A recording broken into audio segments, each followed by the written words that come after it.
सिद्धि की शादी के बाद वो ससुराल चली जाती है। पीछे रह जाती है भाभी रानी। सिद्धि के ससुराल जाते ही भाभी कहती है, अरे वाह जी वाह, सारे कपड़े मेरे। हाय रे पैंट, अरे वाह वाह, मजा आ जाएगा।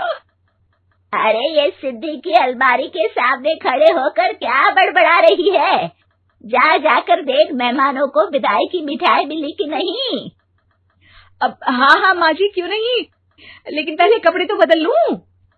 अब रानी आ जाती है सिद्धि के उन कपड़ों में जो वो ससुराल जाने से पहले घर छोड़ जाती है। अरे रानी, कुछ दिन रुक जाती। अरे ये तो सिद्धि बिटिया को मैंने ही दिया था, बड़ा ही फबता था उस पर, तुझ पर तो कुछ खास नहीं लग रहा। अब वो ना मेरे सारे कपड़े गीले थे तो सोचा पहन लूं। वैसे भी सिद्धि को कौन सा भी पुराने आउटडेटेड कपड़ों को पहनना है। वैसे भी ये सूट तो मैंने तभी पहना था, वैसे खास है भी नहीं ये। हाँ ठीक है, लेकिन ना मेरी सिद्धि पर तो जमता था। सारे मेहमान चले जाते हैं और सिद्धि ससुराल से मायके पहली बार आती है। ओह, अपना घर, अपना कमरा, अपनी अलमारी। ये बोलकर जैसे ही सिद्धि अलमारी खोलती है तो सामने उसके कपड़ों की जगह कुछ और ही रखा होता है। माँ, ओ माँ, जरा कमरे में तो आना। सास और रानी वहां पहुंच जाते हैं। रानी ने पहनी होती है सिद्धि की जींस और टी शर्ट। अरे भाभी, ये क्या? ये तो मेरी बड़ी ही महंगी टी शर्ट है, इसे आपने घर में क्यों पहनी है? अरे बहुत मिलती है दीदी ये चौक की मार्केट में, 150 में। ओ भाभी प्लीज, ये एरोपोस्टल है, 2000 की एक टी शर्ट। ओह, 2000 में तो दीदी 4 साड़ी आ जाए। अब क्या बोलूं भाभी, ये मेरी अलमारी में छोटू के कपड़े, तो मेरे कपड़े कहाँ हैं? मेरी अलमारी में? अब दीदी आपको कौन से पुराने कपड़े पहनने थे? माना भाभी, लेकिन मैं जब घर आती तो यही सब पहनती ना। अरे तुम तो बड़ी कंजूस हो दीदी। खैर, वक्त आता है जब सिद्धि ससुराल के लिए रवाना हो रही होती है। अरे रानी, अंदर से सिद्धि का गिफ्ट ले आ, लड़की पहली बार ससुराल से मायके आई है। रानी अंदर जाती है और एक सिंपल सी साड़ी लेकर बाहर आ जाती है। ये लीजिए माँ जी।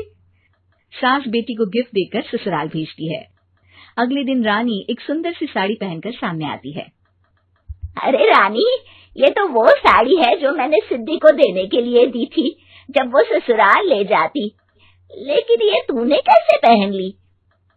अरे माँ जी, ये साड़ी तो मुझे बहुत पहले से ही पसंद थी, लेकिन चिंता न करिए, मैंने सिद्धि के लिए भी अच्छी सी साड़ी दी है। हाँ।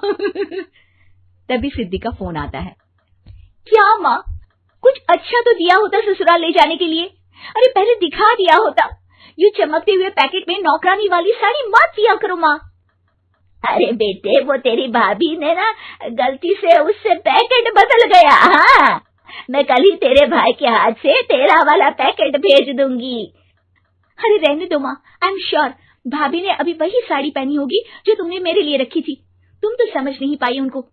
खैर छोड़ो, मैं ज्यादा बोलती अच्छी नहीं लगती, रहने दो, आपको उन्हीं के साथ रहना है, फिर बात करेंगे।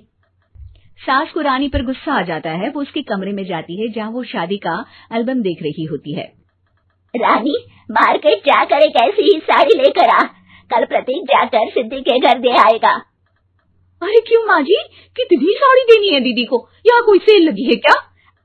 अरे चुप कर, मेरे बेटी के हिस्से की साड़ी खुद पहन ली, अब ज्यादा ज्ञान बांट रही है।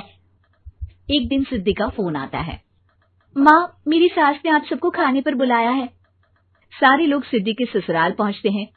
खाना खाकर वो लोग निकल रहे होते हैं कि सिद्धि की सास सभी को गिफ्ट देती है। अरे बहन जी, बेटी के घर का खाना खा लिया, यही बहुत है जो आप ऊपर से गिफ्ट भी दे रही हैं। अरे बहन जी, आप भी कहाँ इन बातों पर विश्वास कर रही हैं।